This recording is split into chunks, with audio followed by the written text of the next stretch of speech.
The wind cut across my face as I stepped onto the porch, but the cold was nothing compared to the numbness spreading through my chest when my key refused to turn in the lock.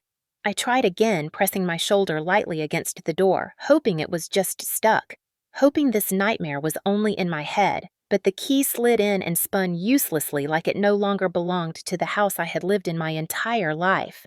I stared at the knob, confused for a moment, until the terrible reality sank in. Someone had changed the locks. Someone had done it knowing I would come home carrying a cardboard box filled with the last pieces of myself that still felt safe. Before I could knock, the door cracked open by an inch, and my mother's face appeared in the narrow space. Her expression tight, drained of softness, drained of the warmth she used to give me without hesitation. Behind her, Dean stood with his arms crossed, watching me like he had been waiting for this moment, like he had rehearsed the satisfaction etched across his face. His kids, Zoe and Brandon, hovered behind him, leaning slightly to the side so they could get a better view, each wearing the smug confidence of people who believed they had already won. I opened my mouth to ask why the lock had been changed, why my key no longer worked, why my mother would allow something so cruel, but she shut down every question before I could make a sound. Her voice came sharp, cold, and merciless as she said, "His kids deserve this house more than you ever did." The words landed like a physical blow, knocking the breath out of me as surely as if she had pushed me backward into the winter air. Zoe smirked almost proudly, and Brandon tilted his chin up as if the house were already theirs, as if my existence had been nothing more than an inconvenience they finally found a way to remove. I stepped forward, hoping the door might widen, hoping my mother would soften even a little, but her grip tightened on the edge of the door. She held it firmly in place, refusing to let me inside, refusing to give me even the illusion that this was still my home. Without speaking, Dean reached forward, grabbed the key out of my hand, and let it scrape across my palm, hard enough to leave a thin red line. He did not even bother looking at me. He just said in a low voice meant to humiliate, "You do not live here anymore." Then the door slammed shut with a finality that echoed through the porch, through the railing, through my bones, through every memory I had ever built in that house. I stared at the door, stunned, holding the box pressed so tightly to my chest that my arms ached. My breath fogged in the air as I whispered the truth my mother refused to acknowledge, the truth my father had ensured before he died. This house is legally mine. Saying it out loud did nothing to ease the ache. Instead, it brought back a memory so vivid that for a moment I could almost feel the warm sunlight from that day years ago. My father had been kneeling near the porch, attaching the metal numbers to the wood frame. When he finished, he looked up at me with a gentle seriousness and said, "No matter what happens, this will always be yours."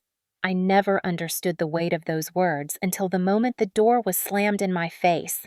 My phone buzzed in my coat pocket, and I shifted the box to answer. It was my Aunt Clara. Without waiting for me to explain, she said, "Emily, the trust is in your name. They have no right to do this to you." Her voice was steady, grounding a lifeline in the middle of the emotional freefall I was experiencing. I tried to respond, but the tremor in my voice betrayed how shattered I felt as I said, "They changed the locks. Mom said I do not deserve to live here." There was a long pause before she spoke again, firmer this time. "Leave the porch. I am coming to get you. Do not let them make you stand there another minute." I ended the call and looked back at the house my father built, the house he maintained with his own hands, the house he protected with love and legal foresight, knowing far more than I ever realized. Behind the curtains, I could see the flicker of the television, the silhouettes of people who did not belong. People who would never have been allowed past the front door if my father were alive. The betrayal pressed against my ribs until it hurt to breathe. I took one step back, then another, feeling the weight of the moment settle into me like a bruise that would take years to fade. The snow on the walkway crunched under my boots as I whispered to myself as much a promise as an explanation. If you are wondering how my own mother ended up locking me out of the house I own, then I guess I should start from the beginning. I adjusted the box in my arms, lifted my chin, and walked toward the headlights approaching slowly down the street. My aunt's car, my escape, and the beginning of everything I was about to reclaim. I never imagined that the moment my father's life slipped away would become the starting point of everything that eventually shattered the world I knew. But looking back now, every fracture in my family began the day he died. The hospital smelled like antiseptic and quiet grief, and even though the machines around him kept beeping in their steady rhythm, nothing about the room felt alive. I remember holding his hand, feeling the warmth fading in slow waves, refusing to accept what the doctors had already told us. My mother stood stiffly at the foot of the bed, not crying, just staring as if she were waiting for the moment she could finally look away from the weight of marriage she no longer wanted. When he exhaled that final breath, a kind of silence filled the room, the kind that presses into your ears and chest, making it impossible to understand anything except that something irreplaceable has disappeared forever. For days afterward, I moved through the world in a haze, drifting from one responsibility to the next, without fully believing that he was gone. He had always been the steady center of my life, the person who reminded me that there was a place in the world where I always belonged. Without him, the house felt too large, too empty, and yet I clung to it because it was the only piece of him I had left. At the funeral, relatives cried and hugged me, offering condolences that barely penetrated the fog in my mind, but the one thing I remember clearly was my mother's expression. She didn't look devastated or heartbroken. Instead, she looked restless, distracted, almost like she was thinking ahead to something else, to someone else. At the time, I told myself grief affects everyone differently, and maybe this was her version of surviving the loss, but now I can see that she had already started detaching herself from the life she shared with my father long before he passed. 2 weeks later, our family attorney called us into his office to discuss the trust my father had set up years earlier.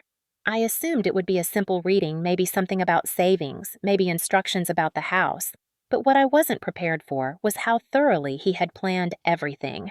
The attorney slid a folder across the polished wooden desk toward me and said, "Your father wanted to ensure your future would never depend on anyone else's decisions. He left the house, the land, the savings account, and all remaining assets to you through a living trust under your name." I felt a chill ripple down my spine. I was still drowning in grief, still trying to understand how to breathe without my father in the world, but here I was being told that everything he built now rested on my shoulders alone. My mother barely blinked, though I did catch the slight tightening of her jaw, the quick glance she cast at the attorney, the flicker of irritation she tried to mask under a thin smile. The attorney continued explaining the trust conditions. My mother could remain in the house only as long as she was not married or cohabiting with a new partner for more than 6 consecutive months. The house was legally protected. She had no ownership claim. She could not sell it. She could not refinance it, and she could not force me to leave. I didn't understand then why my father had created such a detailed structure around our home, but part of me felt comforted knowing he had thought ahead for my sake. When he said the house would always be mine, he had meant it in every legal sense. After the appointment, my mother walked ahead of me toward the parking lot, her heels tapping sharply on the pavement, each step full of irritation she no longer tried to hide. She finally turned to me and said, "Your father always had a tendency to overdo things. It's just paperwork. Don't think too much about it." But the tone in her voice was flat, almost dismissive, as if she resented the idea that something in our lives was no longer within her control. In the months that followed, things inside the house shifted in subtle ways, the kind of changes you notice only when you look back with clarity. The laughter that used to echo around the kitchen faded. The comfortable warmth between my mother and me grew thinner and thinner. She started spending more time out of the house, brushing off my questions with quick explanations that never quite made sense. She became impatient, distant, irritated by nearly everything I did, even the things that had once made her smile. And there were moments when I would catch her looking around the house with an expression I couldn't identify at the time. It wasn't grief. It wasn't nostalgia. It was calculation, a restless dissatisfaction, as if she were evaluating a place she no longer wanted, but also could not claim as her own. The first real crack came one evening when I found her standing in the living room holding one of my father's framed photos. She didn't realize I was watching when she sighed heavily and whispered under her breath, "I cannot keep living in his shadow." When she noticed me, she gave a tight smile, set the frame down too quickly, and left the room without another word. That was the moment I realized something fundamental had shifted in her. The house that grounded me, that reminded me of who my father was, had become a symbol of something she wanted to escape. And though I did not know it then, it was only the beginning of the choices she would make. Choices that would eventually lead to the porch, the locked door, and the words that cut deeper than anything I had ever heard from her. His kids deserve this house more than you ever did. But before we reached that breaking point, the ground beneath us had been cracking for a long, long time. The first time my mother mentioned Dean, she said his name casually, like she was talking about a coworker or someone who had asked her for directions at the grocery store. But there was something in her voice that made me pause. She had been distant for weeks, slipping out of the house, more often returning home later than usual, brushing off my questions with vague explanations about errands or catching up with old friends. When she said I met someone, she tried to sound light, but the tension in her shoulders betrayed her. I told myself she deserved companionship after everything she had been through, but a knot formed in my stomach anyway, an instinctive warning I could not explain. A few days later, I walked into the living room to find her sitting on the couch, talking on the phone, with a softness in her voice I had not heard in years. The moment she saw me, she ended the call abruptly, tucking her hair behind her ear in a way she only did when she felt guilty. She introduced Dean to me 2 weeks after that. He arrived with the forced charm of someone auditioning for a role he wanted desperately to secure. He brought flowers for my mother and a firm handshake for me, gripping my hand a little longer than necessary as he looked me straight in the eyes. I wanted to be polite, but something about his smile felt practiced hollow, as if every expression he made was part of a script he had rehearsed in front of a mirror. Mom hovered beside him with an excitement that felt foreign, leaning into him in a way she had never leaned into my father. While she gave him a quick tour of the house, I noticed how often his eyes drifted toward the framed photos of my father, lingering just long enough to make me uncomfortable. After dinner, which he dominated with stories about his job, his struggles, his opinions about every subject under the sun, he looked around the living room and said, "A place like this needs new energy." My mother laughed softly, twisting her necklace the way she did when she was trying to impress someone. I felt my stomach drop. It was the first time someone had implied anything in the house needed replacing, and the idea made my chest tighten.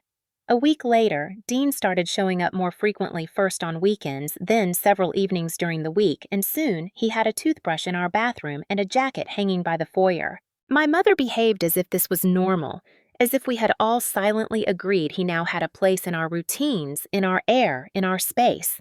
One night, I came home to find him in the kitchen, rearranging the cabinets, placing cups on different shelves, shifting spices around, moving things my father had organized more than a decade earlier. When I asked why he was touching everything, he said, "Your mother asked me to help modernize the place."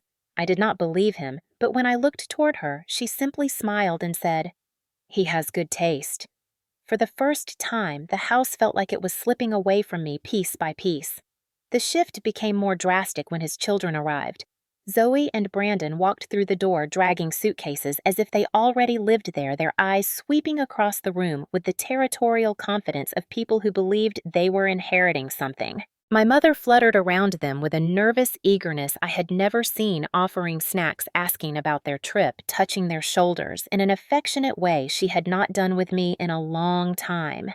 Zoe claimed the larger guest room without asking, tossing her clothes across the bed and announcing loudly that the lighting was perfect for her makeup videos.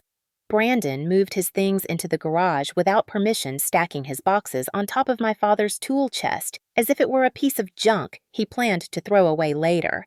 When I reminded him that the garage was full of my father's belongings, he shrugged and said, "We need space."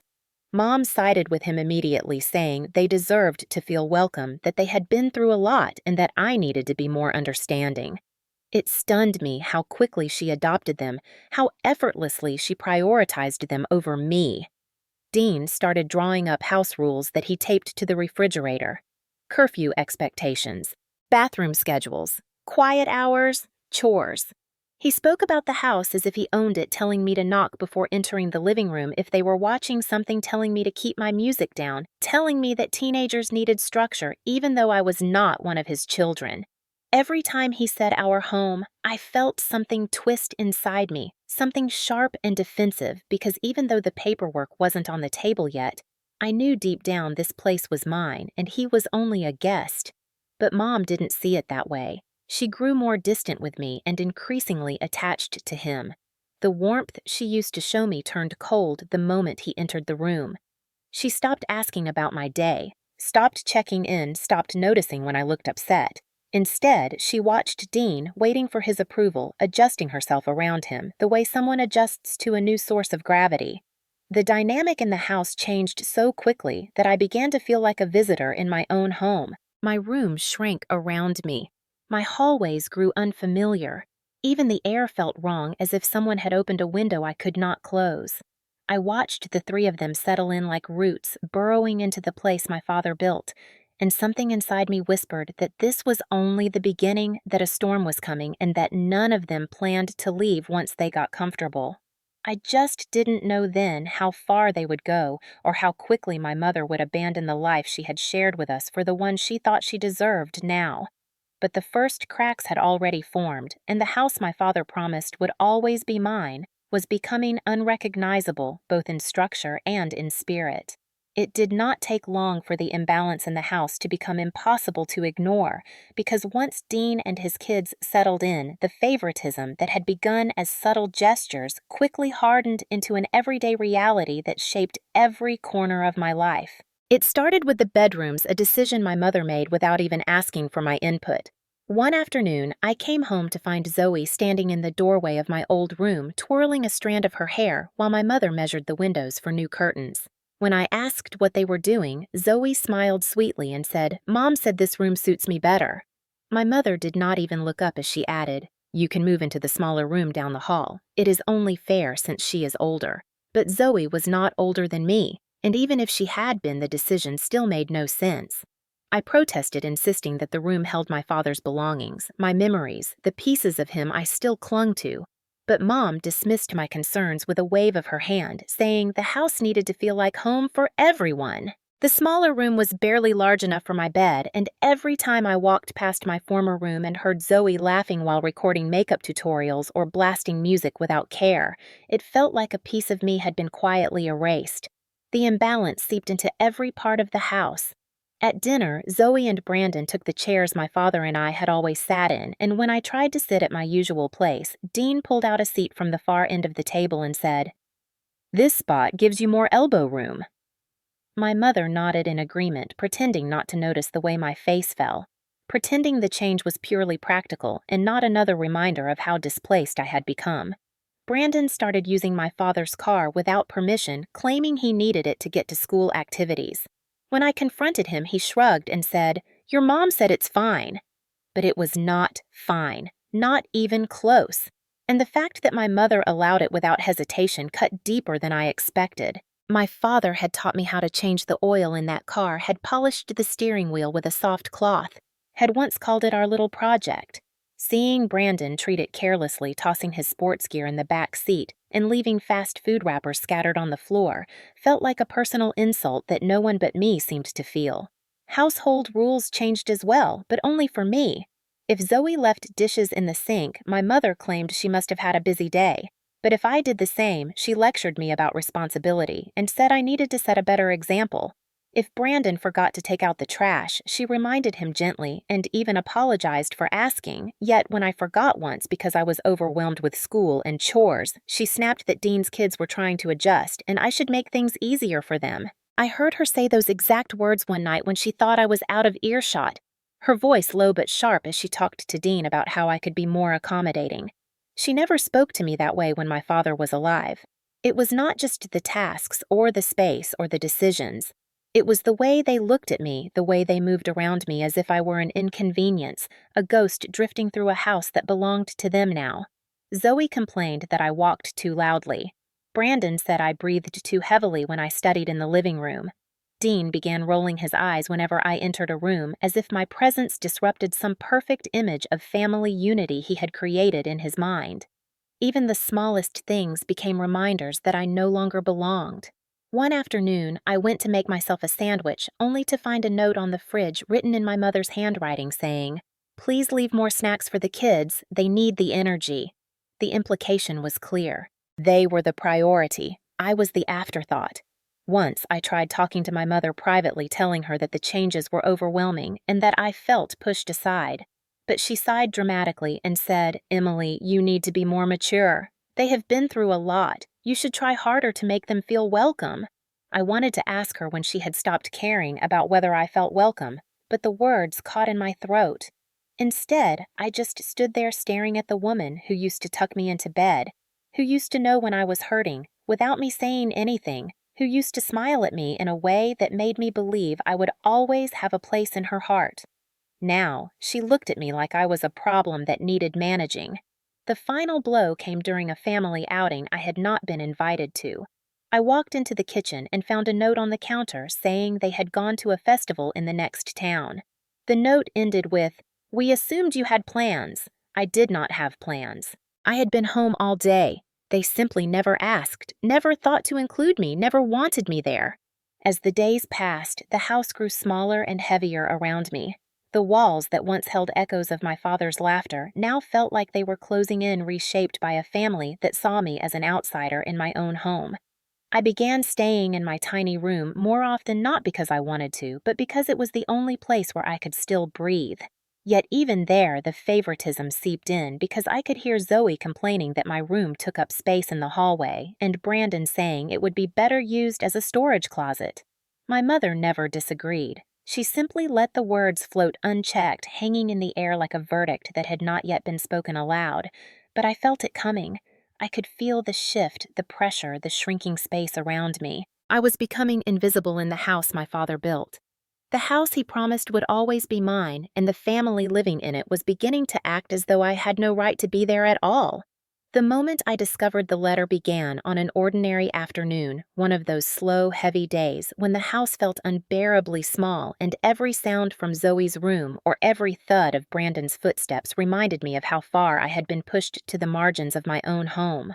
I had gone to the hallway closet looking for an old photo album of my father, hoping to find something that made me feel grounded again, something that reminded me he had once been the anchor in my life. The closet door stuck the way it always did, but when I tugged harder, a small cardboard box shifted on the top shelf and came tumbling down, scattering papers across the floor. As I crouched to gather them, I noticed one envelope that looked older than the rest, its edges yellowed, the handwriting unmistakably my father's. My hands froze. The envelope was addressed to me. My heart thudded once hard enough that I felt it in my throat. I turned the envelope over, looking for any sign that it had been opened, but the seal was intact and stiff, like it had been hidden for years. Before I could gather my thoughts, a voice from behind made me jump. "I see you found it." I spun around and saw my Aunt Clara standing in the doorway, her eyes soft but heavy with something I could not identify. She had stopped by unannounced, which she rarely did anymore because my mother made her feel unwelcome, but she stepped into the closet as if she had been searching for something herself. When I asked what she meant, she sighed and motioned for me to follow her outside to the porch away from the ears inside the house. Once the door closed behind us, she looked at the envelope in my hands and said quietly, "Your father gave that letter to your mother the day he finalized his trust. He instructed her to give it to you on your 18th birthday." My breath froze. My 18th birthday had passed long ago. Confusion surged first, but then confusion hardened into disbelief. Then disbelief into something sharper, something like betrayal forming beneath my ribs. "Why didn't she give it to me?" I asked, my voice already breaking, even though I tried to sound steady. Clara hesitated, choosing her words carefully, then answered, "Because she did not want you to know what was inside. She said your father's decisions had already caused enough complications, and that telling you more would only make things harder." Harder for who? I whispered, though deep down I already knew the answer. Clara placed a comforting hand on my arm and nodded toward the envelope. "Your father wanted you to understand why he set the trust the way he did, and he wanted you to know how to protect yourself if the situation in this house ever changed." Her eyes shifted toward the front door, and I understood what she wasn't saying. The situation had already changed, and drastically. My mother's loyalty had drifted toward her new family, while I had become the inconvenience she wanted to push aside. My fingers trembled as I finally broke the seal. Inside was a folded letter written in my father's unmistakably neat handwriting. As I read, the porch around me seemed to disappear. He wrote about how proud he was of me, how he wanted me to have a secure future, and how he knew the world could shift in unexpected ways, especially when emotions and new relationships collided. Then came the words that made my breath stop. If anyone, including your mother, ever tries to pressure you to give up the house or make you feel like you do not belong there, you must protect what I left you. I placed conditions in the trust for this reason. I want you to know your rights. Do not let anyone make you feel guilty for using them. He had known. Somehow he had sensed the possibility that things might unravel, that my mother might choose a different path, that someone else might try to claim what he built. And he had written this letter to make sure I would never feel alone when facing those battles. Tears blurred the ink as I continued. He wrote about how much he loved my mother, but also about how she sometimes acted impulsively based on emotion rather than stability. He worried that grief, loneliness, or a new relationship could cloud her judgment. He wrote, "If she ever forgets what this home means to you, this letter will remind you that you have my blessing to stand your ground. You are stronger than you know." I finished the letter with my hands shaking, the weight of his words sinking deep into my chest. I felt love, grief, shock, and a growing anger I could not yet name. Clara stayed silent beside me as I processed everything. After a long moment, she said softly, "She hid it from you. I found it once years ago, and when I confronted her, she said she would give it to you when the time was right. But I do not think she ever planned to." My stomach twisted. My mother had not just been thoughtless or distracted. She had knowingly kept my father's message from me. She had withheld the very words he intended to guide and protect me.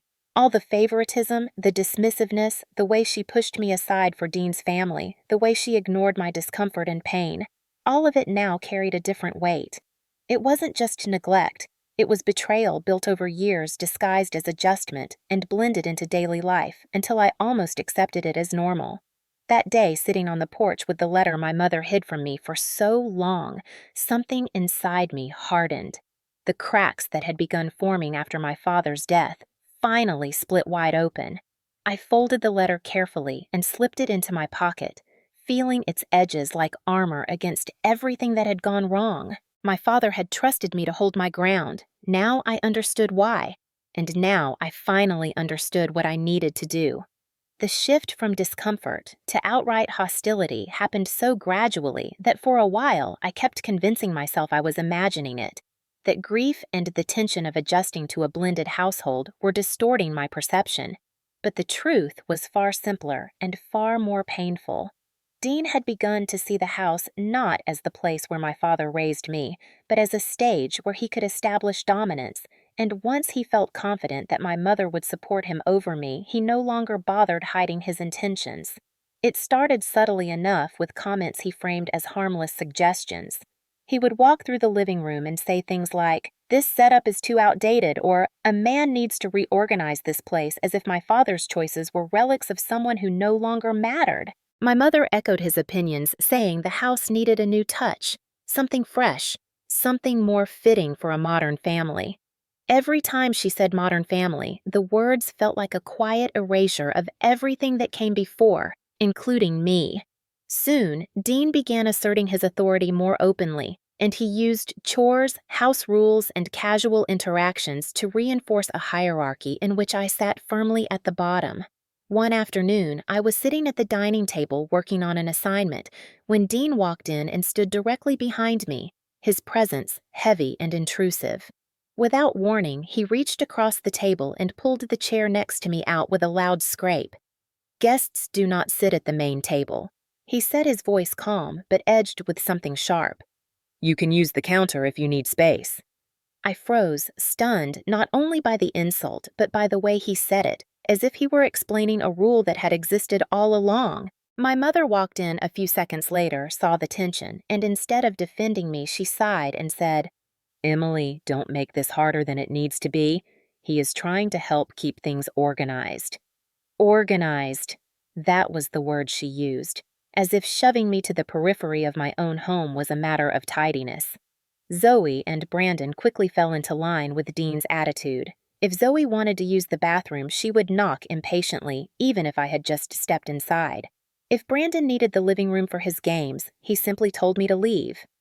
My mother watched all of this with a softness she reserved only for them gently mediating disagreements, but always in their favor. One night, I walked into the kitchen to make tea and found Dean leaning against the counter while my mother cooked. When she left the room to grab something from the pantry, he turned to me with a smirk and said, "You need to learn your place here. This family is trying to build something stable and you keep acting like everything revolves around you." His voice was low, steady, calculated. I felt a familiar mixture of fear and anger rise in my chest, but I said nothing, refusing to give him the reaction he wanted. My silence only emboldened him. A few nights later, the tension escalated into something far more unsettling. I had gone into the garage to find my father's old toolkit because one of the drawers in my tiny room kept sticking. The garage was the one place in the house that still felt untouched by the new family dynamic, at least until that night. When I turned on the light, I froze. My father's workbench had been shoved into a corner covered with boxes of Zoe's seasonal clothes and Brandon's sports gear. Dean's tools were spread across the counters as if he had claimed the space entirely. I stepped toward the toolbox, trying to ignore the anger rising inside me, and reached for the drawer. Just as my fingers touched the handle, a hand slammed against the wall right beside my head. I flinched hard, nearly dropping the wrench I had grabbed. Dean stood inches away, blocking my path, his face set in a hard, unyielding expression.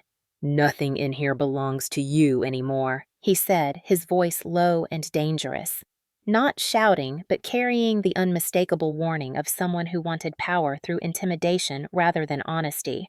"You need to stop acting like you run this place. This is our home now." My heart pounded as I stepped back slowly, forcing myself to breathe, despite the pressure building in my chest.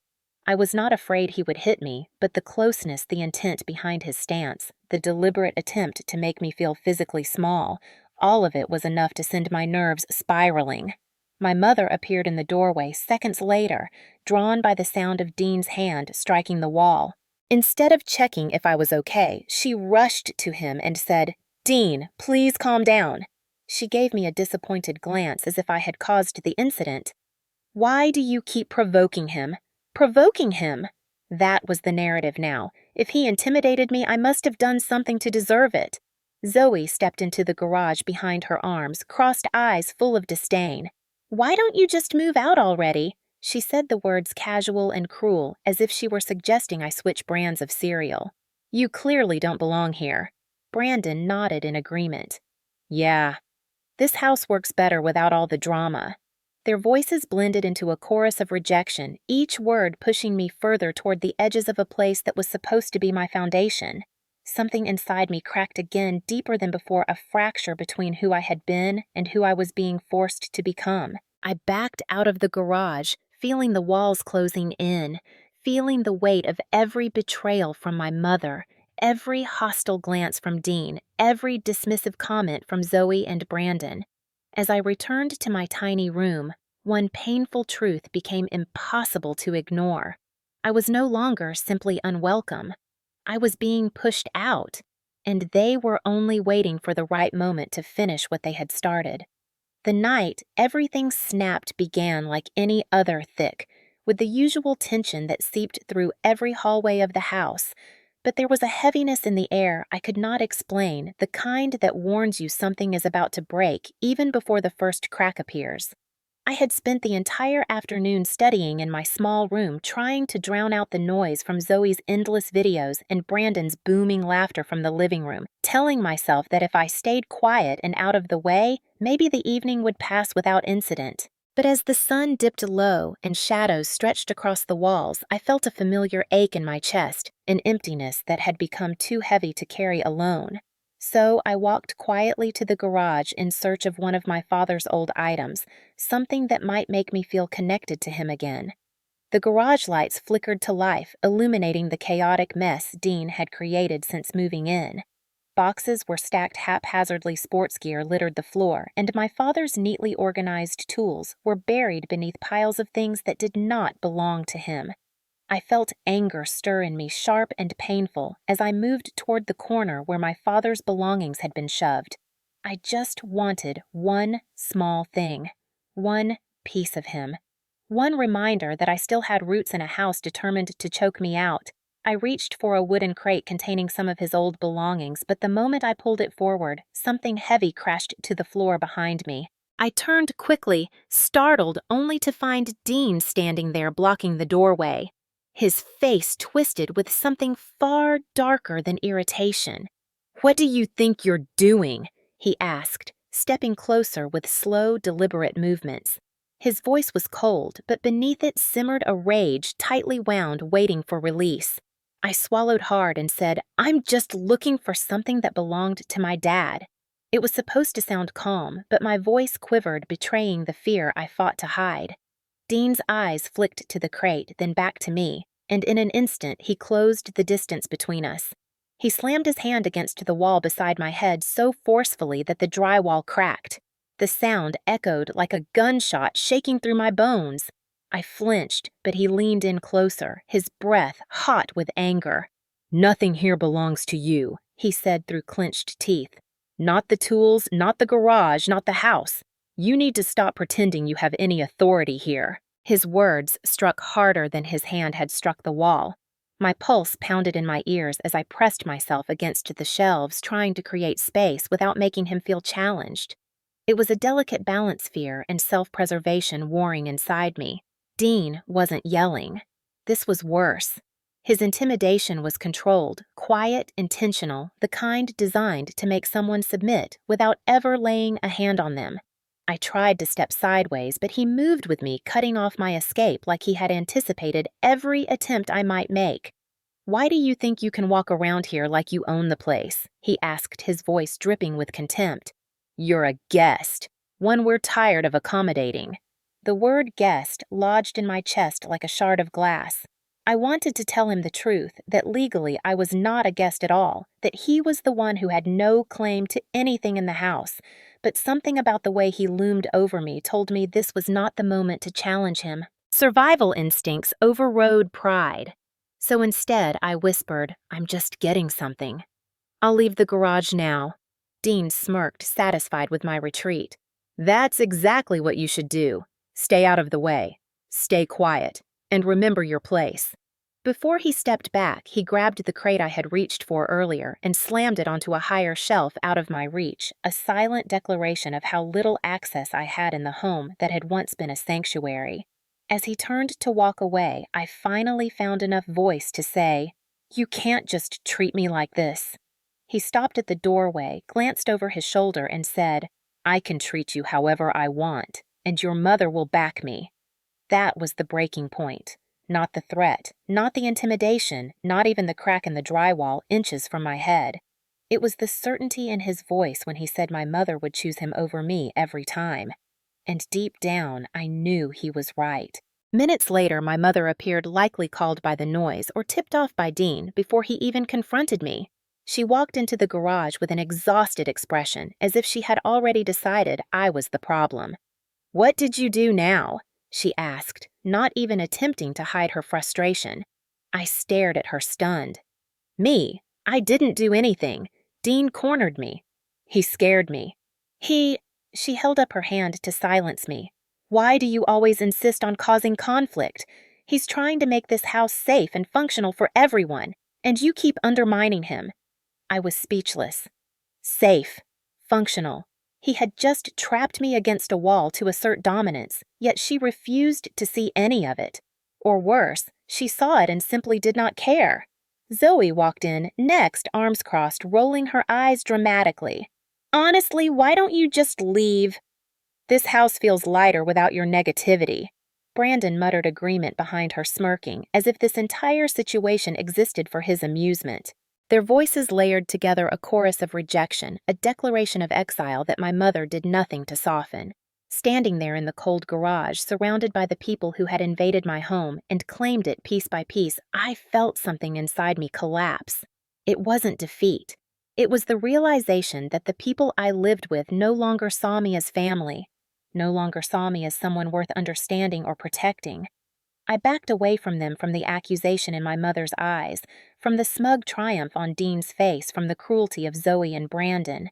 As I reached the doorway to the house, a quiet resolve settled over me. They wanted me gone. They wanted control. They wanted ownership, and they thought intimidation would frighten me into surrendering. But they had no idea what my father had left behind. They had no idea what power his trust carried, and soon they were going to learn. The day they finally forced me out did not arrive with shouting or chaos the way I once imagined a breaking point would. It came quietly, almost eerily, so the kind of quiet that settles before a storm no one intends to stop.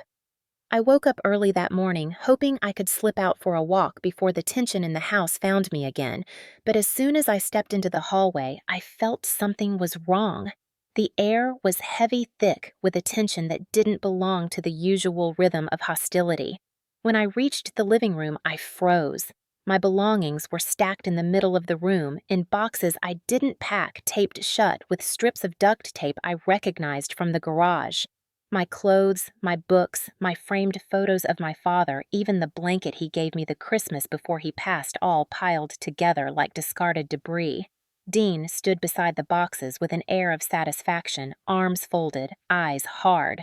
My mother hovered near him, wringing her hands together, avoiding my gaze, her silence speaking louder than any explanation she could have offered. Zoe and Brandon sat on the couch, watching with thinly veiled excitement, as if this was entertainment, rather than the eviction of a person whose life had intertwined with this house since childhood. My chest tightened a slow, painful compression that made it difficult to breathe. "What is this?" I asked, trying to keep my voice steady, even though my throat felt like it was closing. Dean lifted one of the smaller boxes and shoved it toward me. "We are helping you move on," he said, as if this were a gesture of kindness instead of cruelty. "This environment isn't working anymore." My mother glanced at him, then at me, then back at the floor. "Emily, honey," she whispered, "please don't make this harder than it needs to be. We think it's best if you find somewhere else to stay for a while." For a while. As if this were temporary. As if they hadn't already made it clear that they wanted me gone permanently. The words stung in a way that almost made me dizzy. I stepped closer, desperate to understand, desperate to hear something that might soften the blow. "You're kicking me out. You're actually kicking me out of my own home." My mother flinched at the word own, but she didn't deny it. She just sighed, long and strained, like the sound of someone choosing convenience over conscience. "You're making everything tense.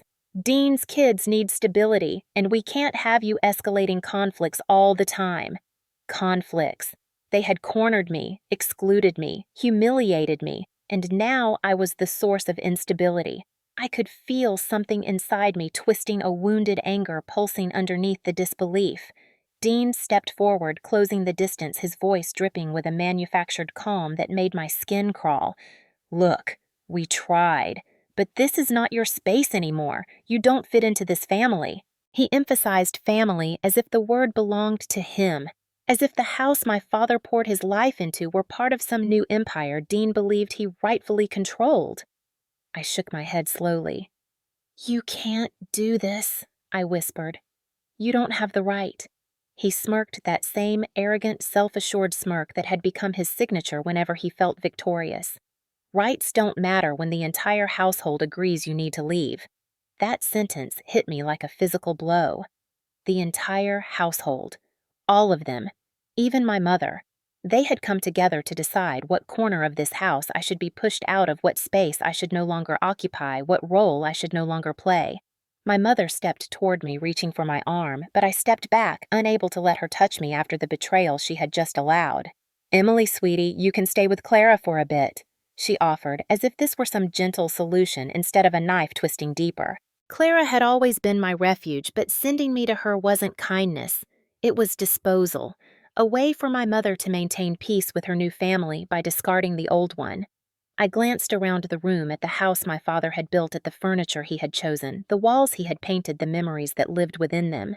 Memories that meant nothing to the people standing before me.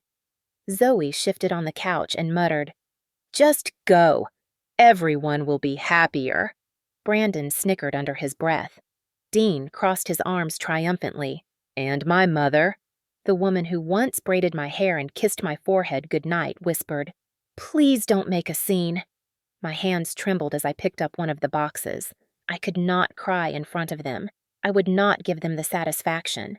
As I walked toward the front door, something cold settled inside me, a coldness deeper than the winter air beyond the porch. It wasn't defeat. It was clarity. They thought forcing me out meant they had won. They thought removing me from the house meant erasing my connection to it, to my father, to my inheritance. But they had forgotten one simple truth. Legally, the house was mine. The trust was mine. The rights were mine. And once I stepped outside and saw my Aunt Clara's car pulling into the driveway with headlights shining bright through the dusk, I knew this wasn't the end. It was the beginning. Dean opened the door behind me and said, "Don't come back unless you're ready to behave." I turned, met his eyes, and for the first time, didn't feel fear, only resolve. "I will come back," I said calmly, "and when I do, everything will change." His expression faltered just slightly, enough for me to carry that moment with me as I walked away from the place that had once been my home, the place they thought they had taken from me. They had no idea what was coming. Leaving the house with everything I owned, shoved into a few taped boxes, felt like stepping out of my own skin, as if the version of me that had tried so hard to hold the family together had been left behind on that porch, watching silently as I walked toward a car that represented the only remaining piece of my past that still loved me.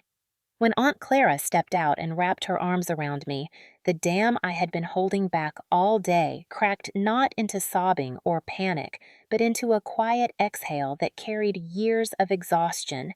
She didn't ask questions, didn't tell me to stay strong, didn't try to soften what had just happened. Instead, she opened the passenger door and said gently, "You're safe now."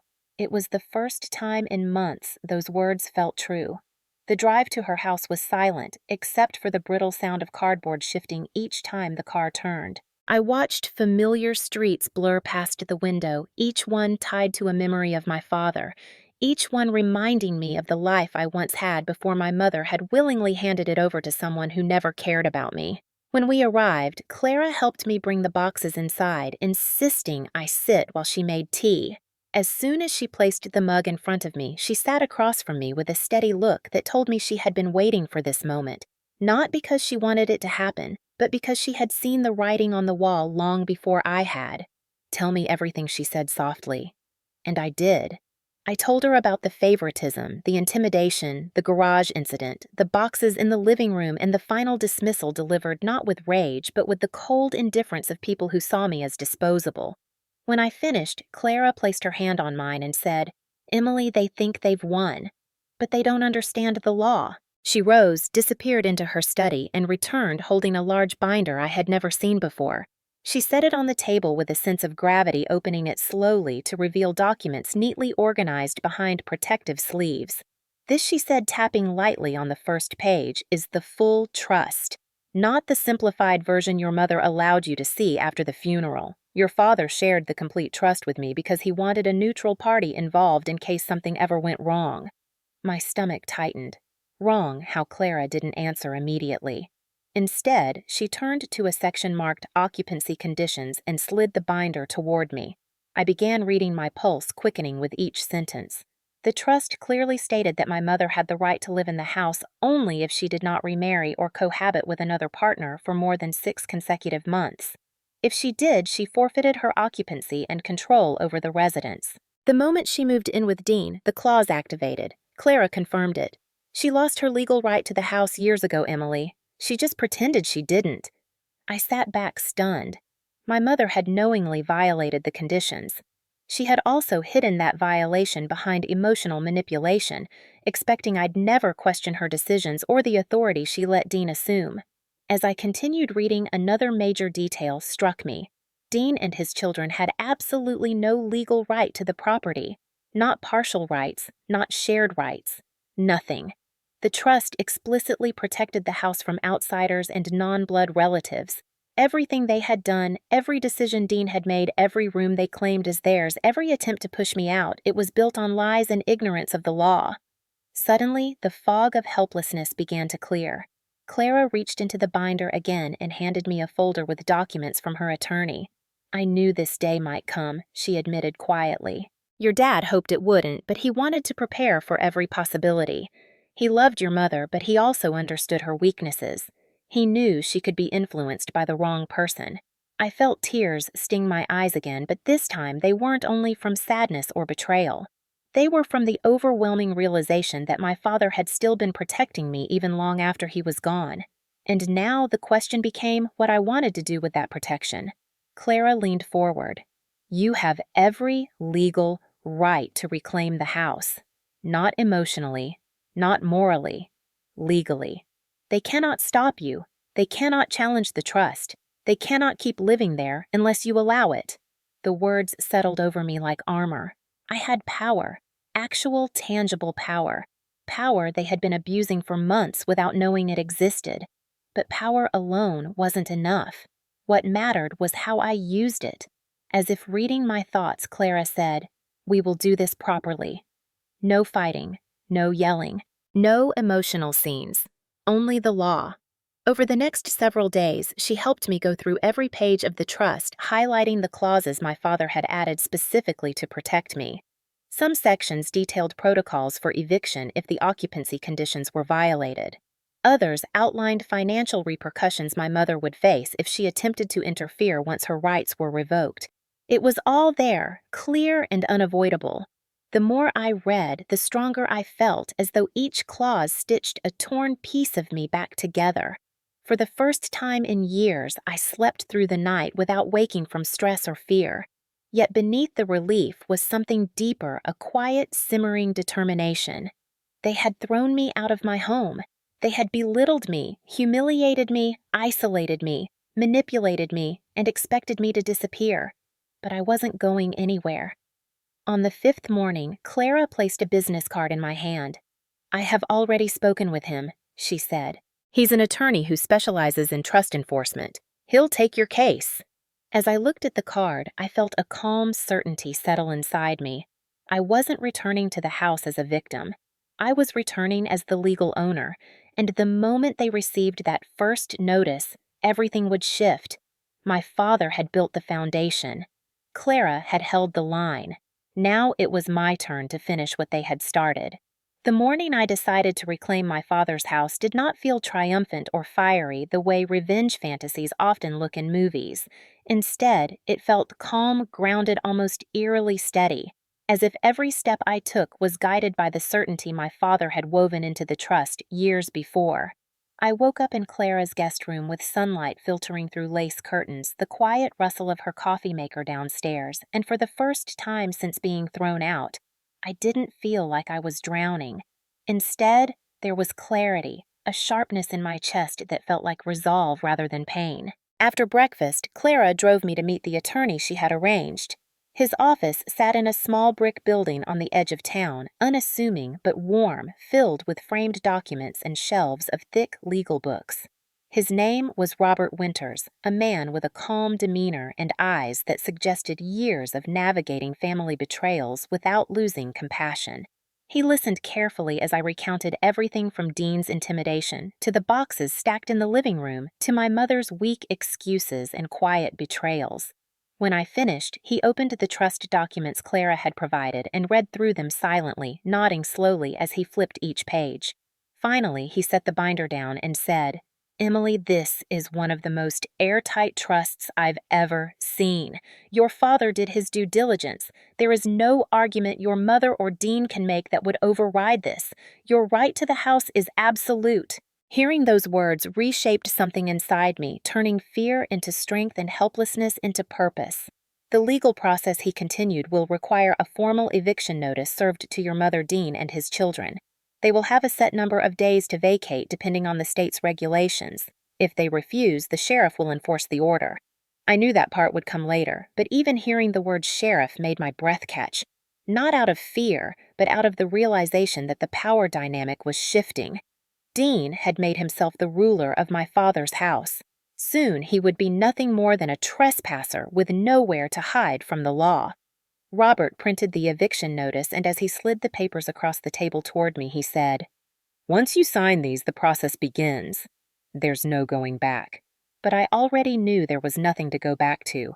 I picked up the pen, felt its weight in my hand, and signed my name with a steadiness I had not felt in months. Then Robert arranged for a process server to deliver the notices directly. As we left his office, Clara placed her hand on my shoulder and said, "Your father would be proud of you. He fought for your future, and now you're fighting for it too." The next 48 hours were a strange mixture of relief, anticipation, and a quiet storm building beneath my ribs.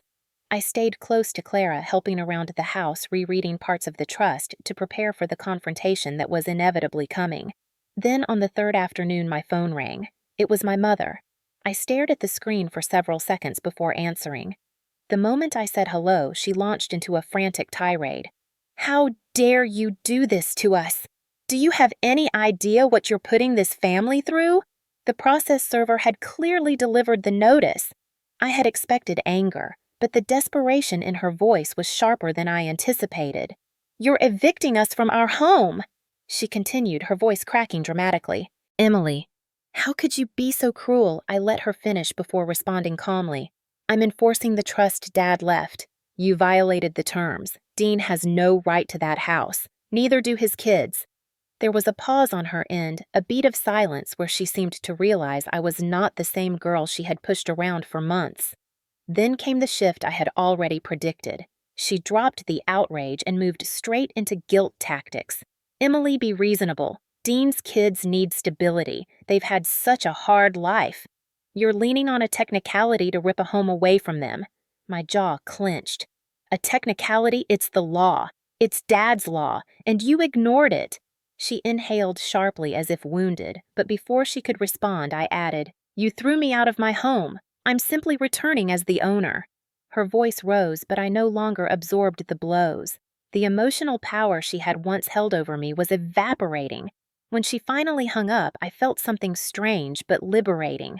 Not victory, not revenge, closure.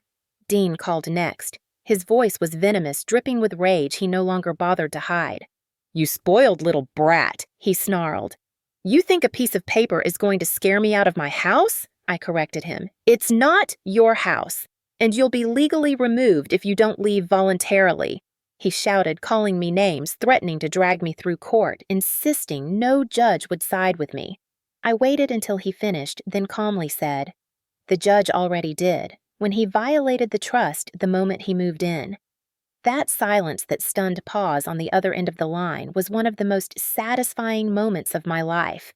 After he hung up on me, the calls came from Zoe, from Brandon, even from extended family members my mother had rallied in a desperate attempt to paint me as the villain. Some scolded me, some begged me, some guilted me. But every conversation reinforced one thing: they had not expected me to stand up for myself. They had underestimated me, and they had underestimated the strength of my father's foresight. 2 days later, I received confirmation that the eviction date was set. It was official. My return to the house would not be as a child begging to belong. It would be as the lawful owner reclaiming what was rightfully hers. And the people who had forced me onto the porch with boxes in my hands would soon find themselves standing in that same cold place, wondering how everything had slipped from their grasp.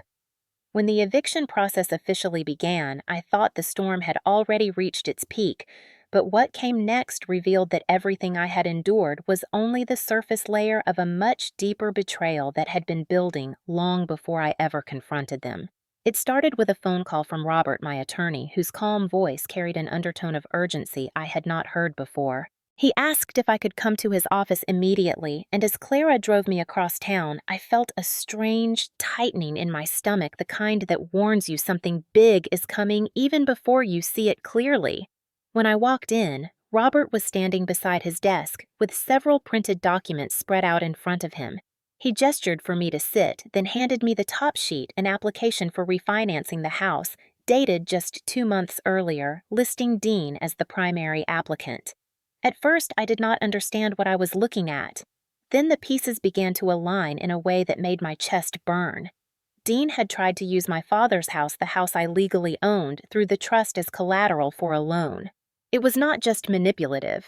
It was illegal, and it confirmed the suspicion that had been sitting like a shadow in the back of my mind since the day he first walked through our front door with his arrogant grin and his 2 children trailing behind him. He had targeted the house. Not my mother, not a new family. The house. Robert explained that the lender had reached out to verify ownership and that when the records showed the property was held in trust under my name, the application was denied and flagged. Because the lender had concerns about fraud, they forwarded the documents to my attorney's office as part of the verification process. I stared at the papers, feeling both disgusted and vindicated. All the intimidation, all the rules, his insistence that his children deserved everything. It had never been about blending families or creating a new home. It had been about taking what was never his. My hands shook slightly as I flipped through the pages. His signature appeared again and again, bold and confident, as if he truly believed he could force his will onto anything he wanted. My mother's name was noticeably absent, which meant she either did not know about this scheme or chose to stay far enough away to claim ignorance if things went wrong. Robert slid a final document toward me detailing that Dean had attempted to estimate the home's value at nearly twice its actual appraisal, another layer of deception the lender had caught. This, Robert said, is not just unethical, it is attempted fraud. It strengthens your legal standing by a mile. For the first time in a long while, I felt something hotter than fear rise in my chest. Anger. Not the helpless kind I had swallowed for years, but a sharp, righteous anger that clarified everything. This man had not just disrespected my father's memory or mistreated me. He had actively tried to profit from the legacy my father left. And if he had succeeded, I would have been facing financial ruin instead of simply emotional devastation. Clara leaned over my shoulder, reading the documents with tightening lips. She whispered, "I knew he was trouble, but this is evil." Robert continued explaining how this evidence could be used not only to justify the eviction, but to protect me from any false claims Dean might try to raise. People like him, Robert said, often push harder when they feel something slipping through their fingers. This documentation will shut down any attempt to challenge your legal rights. When I left his office, I felt a tremor of adrenaline at the thought of confronting Dean with the truth. But I also knew that I had to stay level-headed. The eviction date was approaching quickly. Emotions would be running high. And now that I understood the depth of his intentions, I realized he might react even more aggressively when cornered. That night, I could not sleep replaying moments in my head that suddenly made horrifying sense. The day he removed my father's tools from the garage, the day he pushed for new locks on the back door without asking permission, the day he demanded that I stop referring to the house as mine. Every gesture had been part of a long con, but the trust had stopped him. My father had stopped him. The next morning, everything escalated. My mother called again, her voice a mix of exhaustion and anger, claiming the eviction was tearing the family apart. I let her speak, and when she paused, I told her about the refinancing attempt. The silence on the other end stretched so long I thought the call had dropped. Then she whispered almost too quietly to hear, "That is not possible. He would never do something like that." I replied, "His signature is on every page. He tried to steal the house, Mom. He tried to put it under debt to benefit himself." She let out a broken sound somewhere between a gasp and a sob, but then immediately shifted back into denial, insisting there had to be some misunderstanding. I ended the call before she could twist it into another guilt trap. Later that afternoon, Dean called me directly. His voice was low and furious. "You think you can paint me as some criminal?" he snarled. "That house was going to be our future. You ruined everything." I responded with every ounce of calm I could gather. "You tried to refinance a home you do not own. That is illegal, and you will be held accountable." His breathing tightened, and before hanging up, he spat, "You will regret this." It was not a threat of violence. It was the sound of a man watching his entire plan collapse. I documented everything and forwarded each message to Robert. "This," he said, "strengthens your case even more." As the eviction date drew closer, the energy shifted. The fear I once carried had transformed into something else entirely. I felt protected by the truth, fortified by my father's wisdom, and backed by a legal system that was finally on my side. Dean's scheme had not only revealed his intentions, it had turned the tide decisively in my favor. The days following the revelation of Dean's refinancing scheme unfolded like the slow-motion collapse of a structure already weakened by time denial and misplaced loyalty, and I found myself watching from the outside as my extended family, friends, and even neighbors chose sides in a conflict none of them fully understood. At first, only a handful of relatives knew what was happening, mostly those my mother had personally called in a frenzy, insisting I was destroying her life and abandoning my responsibility as a daughter. She painted herself as a victim of my coldness, a woman who had sacrificed everything for her child only to be repaid with betrayal.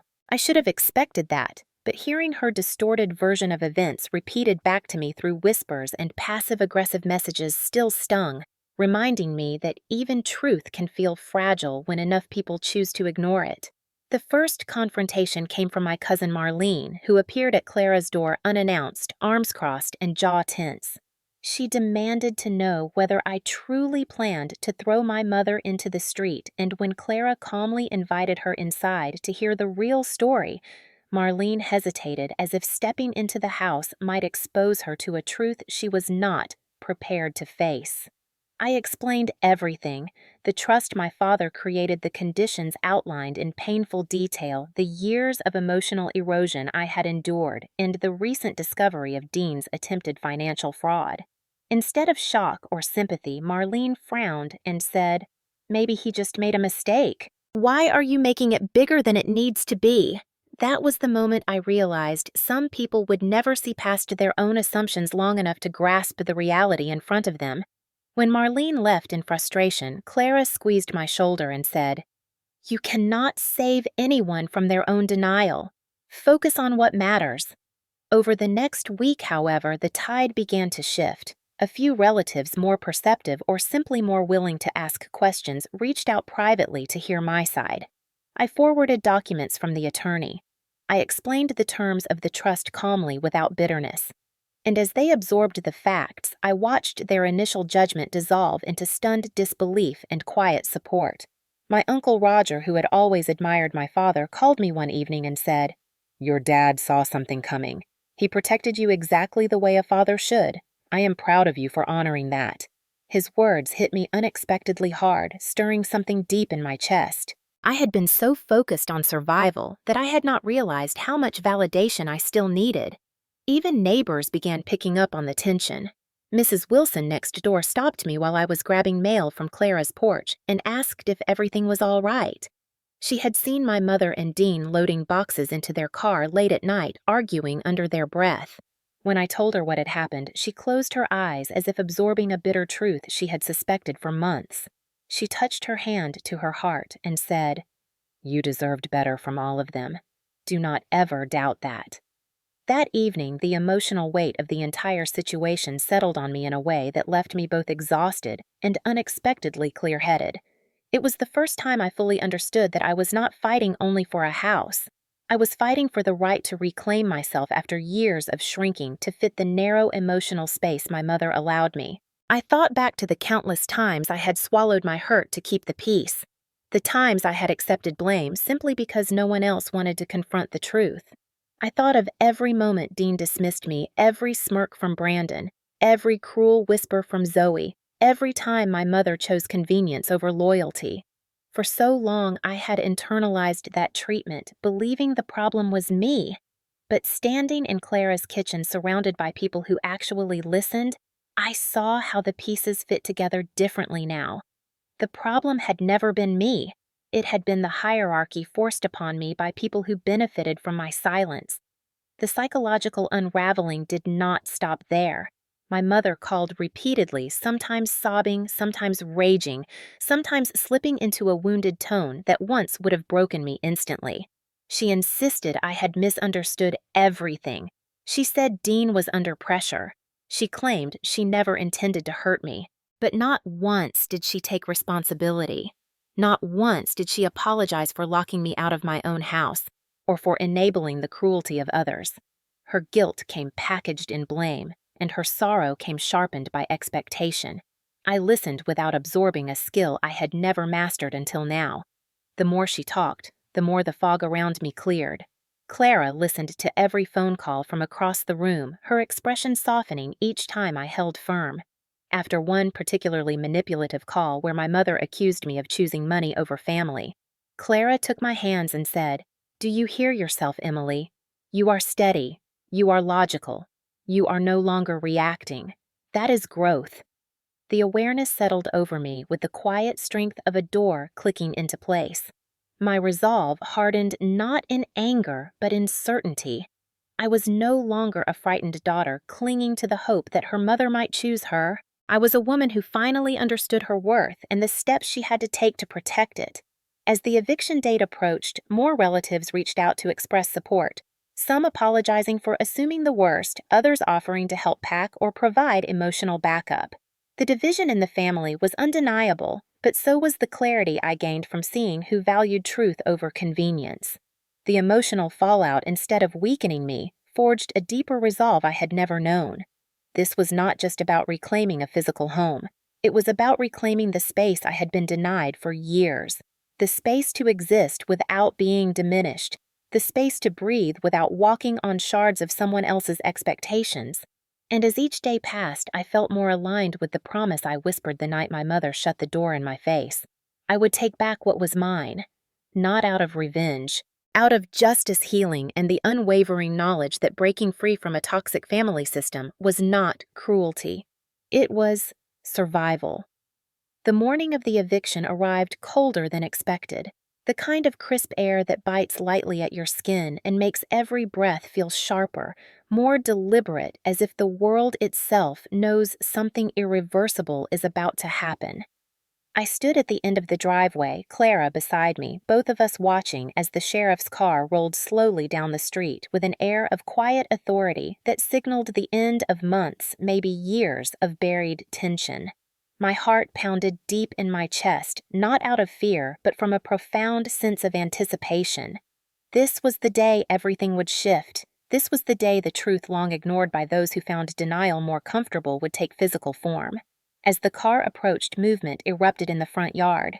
My mother rushed out first, clutching a thin sweater around her, even though she must have known the cold would not soften anyone's resolve. She looked frantic, hair, unbrushed eyes swollen from crying or lack of sleep, or both. Behind her came Dean, jaw tight, shoulders squared, trying to project a confidence he clearly did not feel. Zoe followed next, visibly trembling, and Brandon trailed behind with a look of simmering resentment. It was a tableau of unraveling illusions. The sheriff stepped out of the car with a calm professionalism that contrasted starkly against the emotional chaos brewing on the porch. He walked toward me first, asked me to confirm my identity, then nodded respectfully before turning to face the house.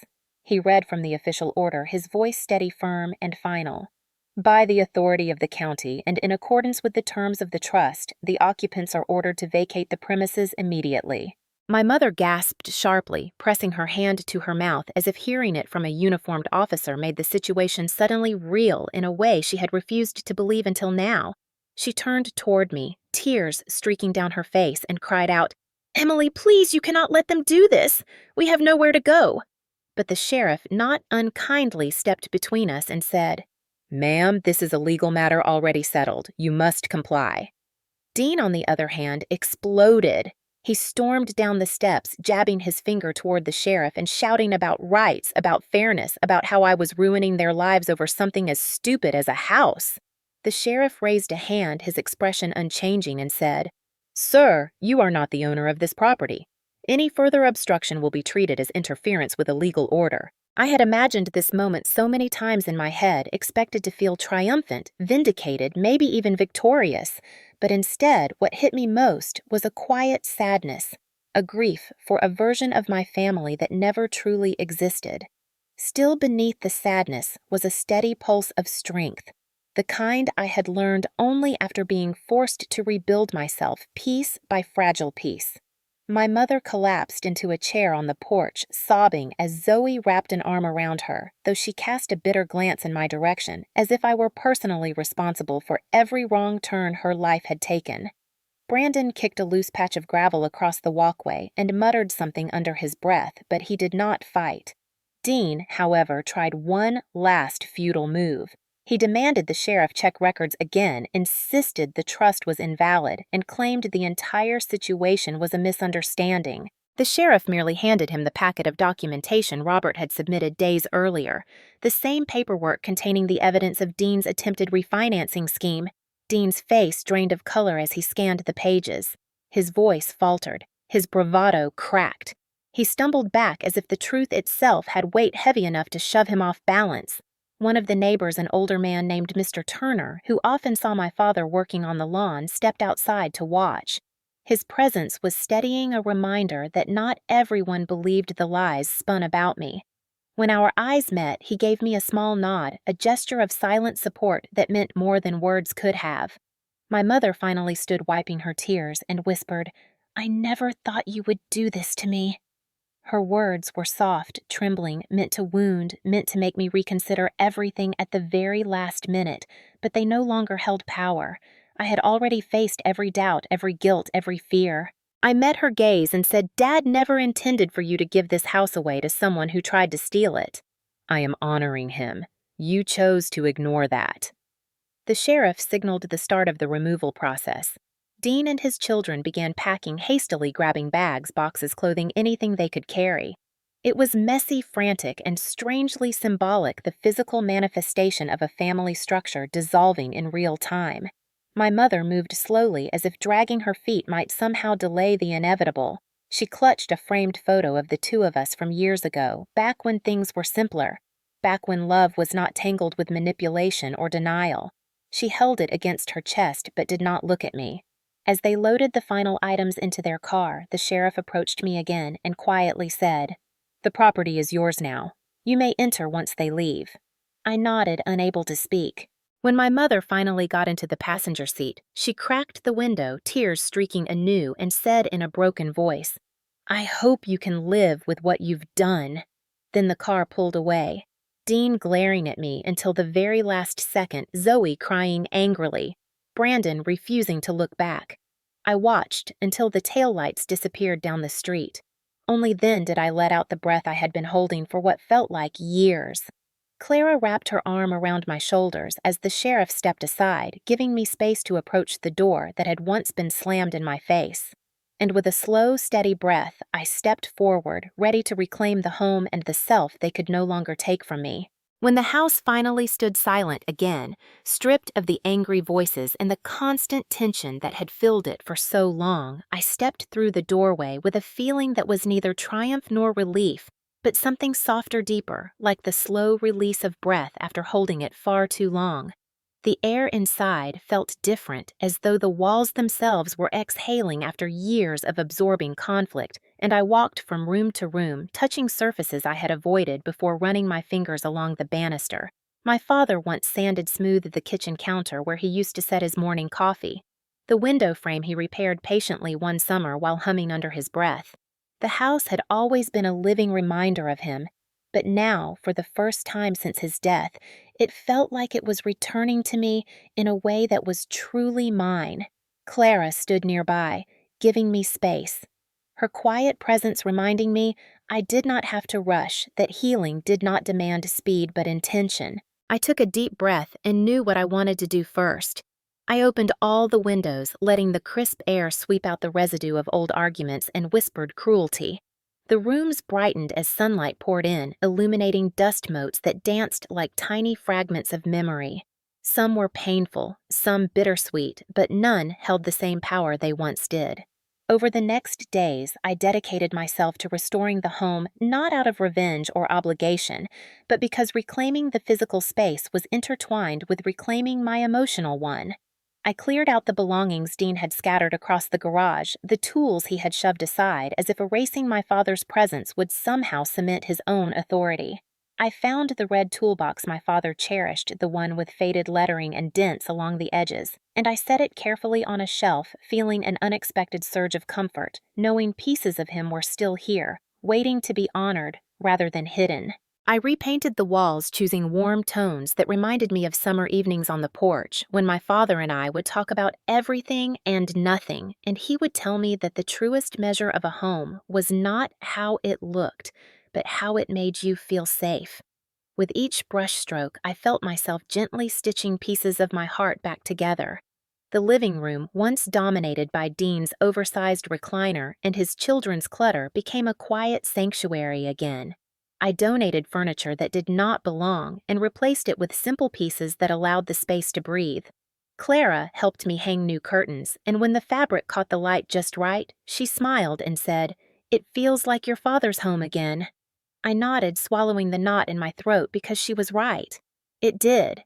Healing did not come all at once, but in waves, some small, some overwhelming. There were moments I woke up expecting to hear voices that no longer lived here. Moments I stood in the hallway wrestling with the ghost of my mother's last accusation, wondering whether the ache inside meant I had made a mistake. But every time doubt crept in, I reminded myself of the truth. I had acted not out of cruelty, but out of necessity, out of the need to protect what was mine and to honor what my father entrusted me with. Therapy became a new anchor for me, a place where I learned to untangle years of emotional conditioning.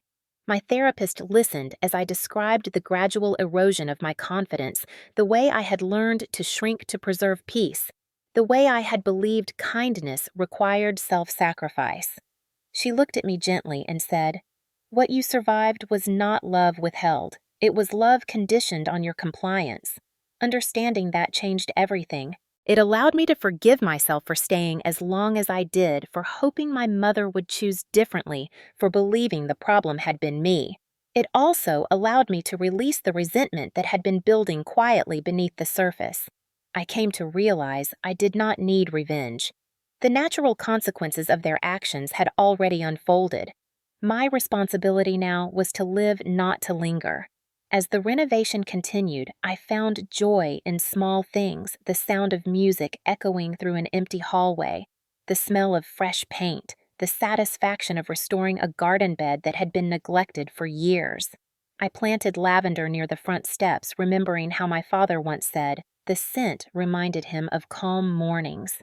The first time a breeze carried that fragrance through the window, I closed my eyes and felt something inside me finally loosen. One evening, as the sun set behind the trees, I sat in the living room with a cup of tea and watched the golden light stretch across the floor. A quiet acceptance settled over me. I realized I was not only rebuilding a home, I was rebuilding a version of myself that had been buried beneath years of trying to be what others demanded.